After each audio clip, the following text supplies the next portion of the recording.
Iran युद्ध लंबा खिंचता देख अमेरिका अंतिम प्रहार के विकल्पों पर विचार कर रहा है। वो फाइनल ऑपरेशन की तैयारी में। खबरों के मुताबिक एक ऐसा कमांडो ऑपरेशन होगा जिसमें एक साथ ईरान के कई ठिकानों को टारगेट किया जा सकता है। जल, थल और नभ के जरिए अहम ठिकानों पर विध्वंसक अटैक किए जा सकते हैं। इन्हीं में एक टारगेट है खर्ग द्वीप, ईरान की वो कमजोर नस जिसे दबाने के लिए अमेरिका ने सीक्रेट प्लान तैयार किया है। ईरानी संसद के स्पीकर ने सोशल मीडिया पर दावा किया है कि दुश्मन उनके एक द्वीप पर कब्जे की तैयारी कर रहा है। इसका आधार उन्होंने खुफिया रिपोर्ट्स को बताया। चेतावनी दी है कि अगर ऐसा हुआ तो ईरान भी किसी को नहीं छोड़ेगा। तो अब सवाल है कि अगर खर्ग द्वीप पर अटैक हुआ तो ईरान क्या करेगा? अमेरिका और इजराइल जैसी शक्ति को कैसे जवाब देगा? खर्ग में ईरान की कैसा किलाबंदी है, क्या तैयारी है? देखिए, अब ध्यान से देखिए। मीडिया रिपोर्ट्स के मुताबिक इस आइलैंड के चारों ओर अमेरिकी सेना के लिए ईरान जाल बिछा रहा है। इनमें एंटी पर्सनल और एंटी आर्मर बारूदी सुरंगें शामिल हैं। ये बारूदी सुरंगें समुद्र तटों पर भी बिछाई गई हैं, जहां ग्राउंड ऑपरेशन की सूरत में अमेरिकी कमांडो उतर सकते हैं। इसके अलावा कंधे से दागी जाने वाली मैन पैड्स और सतह से हवा में मार कर अतिरिक्त गाइडेड मिसाइल सिस्टम और ड्रोन तैनात किए गए हैं। हाल ही की रिपोर्ट्स के अनुसार अमेरिका ने खर्ग द्वीप पर कब्जे और ग्राउंड ऑपरेशन के लिए अपनी सैन्य तैयारियों को तेज किया है। अतिरिक्त फोर्स के साथ एयर डिफेंस सिस्टम का घेरा बनाया जा रहा है। इस मिशन में अमेरिकी एलीट कमांडो यूनिट को भी जोड़ा गया है, जिन्हें जमीन पर लड़ाई के लिए स्पेशल ट्रेनिंग है। सवाल यह है कि डोनाल्ड ट्रंप का फोकस अचानक खर्ग पर क्यों शिफ्ट हो गया? आखिर क्यों इसे तेहरान की लाइफलाइन कहा जाता है? ऐसे कई सवालों का जवाब देती है हमारी रिपोर्ट देखें। ईरान के 90% कच्चे तेल का निर्यात इसी खर्ग आइलैंड से होता है। इसीलिए इसे ईरान की तेल वाली अर्थव्यवस्था की धुरी कहा जाता है।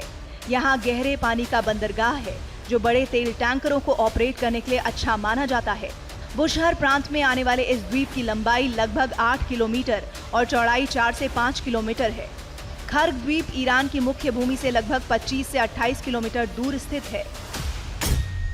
खर्ग वो अहम ठिकाना है जहां 200 से 300 लाख बैरल कच्चा तेल भंडार करने की क्षमता है। यहां से रोजाना लगभग 70 लाख बैरल तेल की लोडिंग मुमकिन है। तेल की वैश्विक आपूर्ति का 2 से 3% हिस्सा इसी द्वीप से निकलता है। कहा जा रहा है कि घर पर अगर ट्रंप ने बमबारी की तो चीन के राष्ट्रपति शी जिनपिंग भी भड़क सकते हैं। हालांकि एक इंटरेस्टिंग फैक्ट आपको बता दें कि शी जिनपिंग से ट्रंप की मुलाकात 14 और 15 मई को है। ट्रंप चाहेंगे कि उसके पहले उनके पास पोजीशन ऑफ स्ट्रेंथ आ जाए ईरान युद्ध में, क्योंकि इस विषय पर भी वो चीन से बार्गेन करना चाहेंगे। ईरान के तेल का सबसे बड़ा खरीदार चीन है। ईरान से कच्चे तेल का बड़ा हिस्सा चीन भेजा जाता है और ईरानी तेल की सप्लाई में खर्ग आइलैंड की सबसे बड़ी भूमिका है। खर्ग के रास्ते ही चीन को सबसे सस्ता तेल मिलता है। अगर खर्ग बंद या बर्बाद हुआ तो चीन की सप्लाई पर असर पड़ सकता है। तो क्या ऐसा होने पर इस युद्ध में चीन की सीधे एंट्री भी हो सकती है? ध्यान से देखिएगा। पश्चिम एशिया की जंग अब एक ऐसे मोड़ पर पहुंच गई है जहां से शांति का रास्ता काफी दूर नजर आता है। इजराइल और अमेरिका मिलकर ईरान पर हमले कर रहे हैं तो ईरान भी पूरी ताकत से उनके सैन्य ठिकानों पर मिसाइल हमले कर रहा है। हर नए दिन के साथ ये जंग ज्यादा खतरनाक बनती जा रही है। साथ ही दोनों तरफ से दागी जा रही जुबानी मिसाइलें भी आग में घी का काम कर रही हैं। आज हमने जंग के 27वें दिन की एक रिपोर्ट तैयार की है जिसमें आपको घातक ड्रोन्स, मिसाइल और फाइटर जेट्स के अलावा दोनों तरफ की जुबानी बमबारी भी देखने को मिलेगी। इस युद्ध में जो नेता सुबह सीजफायर की बात कर रहे होते हैं, शाम होते होते वो घातक मिसाइल और बमों को दागने का शोर मचाने लगते हैं। हर दिन इस जंग में दोनों तरफ से बयानबाजी हो रही है, बयानों की बमबारी हो रही है। इस बयानबाजी के बीच अमेरिका और इजराइल ने शांति वार्ता की संभावनाओं को देखते हुए ईरान के 2 टॉप लीडर्स को अपनी टारगेट लिस्ट से फिलहाल हटा दिया। यह गौर करने वाली खबर है।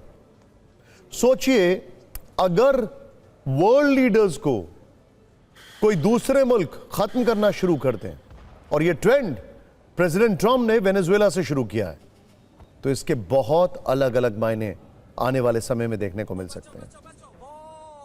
वॉल स्ट्रीट जर्नल की रिपोर्ट के मुताबिक ईरानी संसद के स्पीकर मोहम्मद बाघेर गालिबाफ और ईरान के विदेश मंत्री अब्बास अराक्ची को अगले 4 से 5 दिनों के लिए अमेरिका और इजराइल ने अपनी हिट लिस्ट से बाहर कर दिया। अब अगले 4 से 5 दिनों का क्या कुछ होगा, क्या कुछ बदलेगा, यह देखना दिलचस्प है। लेकिन इस युद्ध में अमेरिका की तरफ से हो रही बयानबाजी कई बार काफी फिल्मी लगती है, क्योंकि 1 हफ्ते पहले वो दावा कर चुका था कि वो जंग जीत रहे हैं। अब कह रहे हैं कि ऐसा हमला करेंगे कि ईरान याद करेगा।